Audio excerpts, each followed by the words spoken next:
Les Beatles, c'est un nom que tout le monde connaît, mais leur histoire est dingue. En moins de 10 ans, ils ont complètement changé la musique, la culture, avant de s'autodétruire. Alors comment est-ce qu'on passe d'une explosion planétaire à une fracture, une vraie fracture interne? C'est exactement ce qu'on va décortiquer ensemble. Ouais, c'est vraiment la question. Comment est-ce que le plus grand groupe du monde, un groupe qui semblait totalement invincible, au sommet de sa gloire, a pu juste imploser de l'intérieur? C'est ce puzzle qu'on va essayer de reconstituer. Regardez ce chiffre, 73 millions. C'est énorme.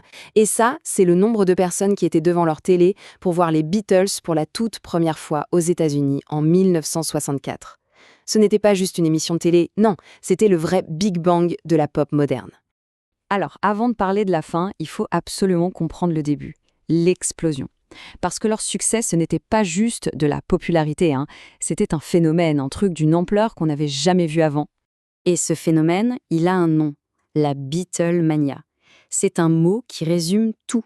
Ce n'était pas juste des fans qui aimaient bien leur musique. Non, non, c'était une ferveur quasi religieuse, une hystérie collective qui les suivait absolument partout. Des aéroports aux hôtels, en passant par les salles de concert, c'était de la folie. Et regardez à quelle vitesse ça s'est passé. C'est hallucinant. En 1963, la Beatlemania explose au Royaume-Uni. Un an plus tard, en 64, c'est l'invasion des États-Unis. Et le point culminant, c'est en avril 64, ils font un truc que personne n'avait jamais fait. Ils occupent les 5 premières places du classement américain en même temps. C'est juste impensable. Voilà, regardez-moi ça. Visuellement, ça donne ça. Ce n'est pas qu'ils prennent une part du gâteau, ils prennent tout le gâteau. Numéro 1, 2, 3, 4 et 5. Can't Buy Me Love, Twist and Shout, tout y est. C'est une domination totale, un exploit qui a mis des décennies avant d'être ne serait-ce qu'approché. Ok, donc les chiffres sont fous. Mais l'histoire des Beatles, ce n'est pas qu'une histoire de vente de disques. Loin de là. Ils ont carrément redéfini la culture pop.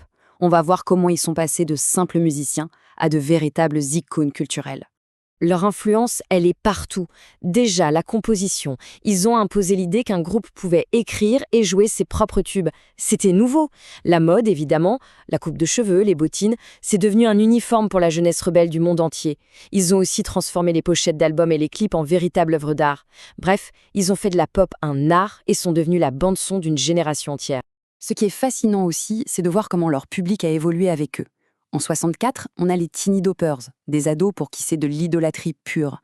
Et puis, avance rapide de quelques années, en 67, le public a changé. Ce sont des jeunes plus politisés, plus conscients, qui voient les Beatles non plus comme des idoles, mais comme des leaders, des guides spirituels de la contre-culture. Et cette citation, elle résume tout à la perfection. C'est très rare d'être à la fois le meilleur et le plus populaire. En général, c'est l'un ou l'autre. Eux, ils avaient les deux.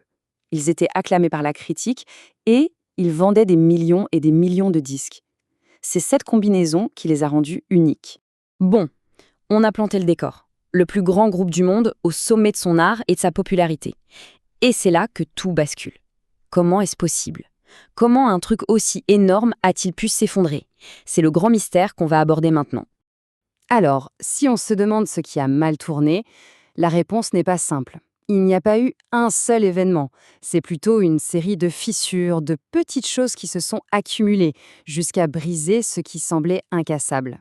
C'est un puzzle avec plusieurs pièces. Alors, quelles sont ces pièces? On peut identifier plusieurs points de non-retour. D'abord, en 66, ils arrêtent les tournées. Et ça change tout.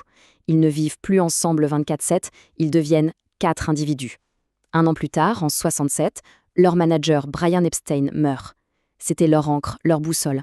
Sans lui, le groupe est à la dérive. À partir de là, les tensions créatives montent en flèche, George Harrison se sent de plus en plus mis à l'écart, et puis il y a la dernière étape, la trahison, le moment où tout bascule pour de bon. Et cette trahison, elle est là. La règle d'or des Beatles, c'était l'unanimité. Tout le monde devait être d'accord. Toujours. Le jour où John, George et Ringo ont imposé le manager Alan Klein contre l'avis de Paul, ce n'était pas juste un désaccord business, c'était la fin du pacte. Le partenariat, l'amitié, l'essence même du groupe, tout a été brisé à ce moment-là. Le groupe s'est séparé, mais l'histoire, elle ne s'arrête pas là, bien au contraire. Parce que même après la rupture, leur influence n'a absolument pas diminué. Elle continue de résonner encore aujourd'hui. Regardons un peu l'ampleur de cet héritage. Je trouve que cette citation du magazine Rolling Stone est parfaite. Aucun groupe n'a transformé aussi radicalement le son et la signification du rock'n'roll. C'est exactement ça. Ils n'ont pas juste fait des tubes, ils ont changé les règles du jeu. Ils ont montré ce que la pop pouvait devenir, ce qu'elle pouvait raconter. Ils ont ouvert la voie à tout le monde. Et en chiffres, ça donne quoi? Ça. Plus de 600 millions. C'est le nombre de disques qu'ils ont vendus dans le monde. C'est une estimation, bien sûr, mais ça fait d'eux le groupe le plus vendu de toute l'histoire. Et ce record, il tient encore aujourd'hui. Mais leur influence, elle est incalculable et va bien au-delà des chiffres. C'est eux qui ont lancé l'invasion britannique, qui ont changé la carte mondiale de la pop. Leur musique est devenue un symbole de liberté. Elle s'est même infiltrée derrière le rideau de fer. Ils ont inspiré des milliers de gamins à monter un groupe dans leur garage. Ils ont même popularisé la méditation et la spiritualité orientale en Occident. Leur héritage, il est littéralement partout.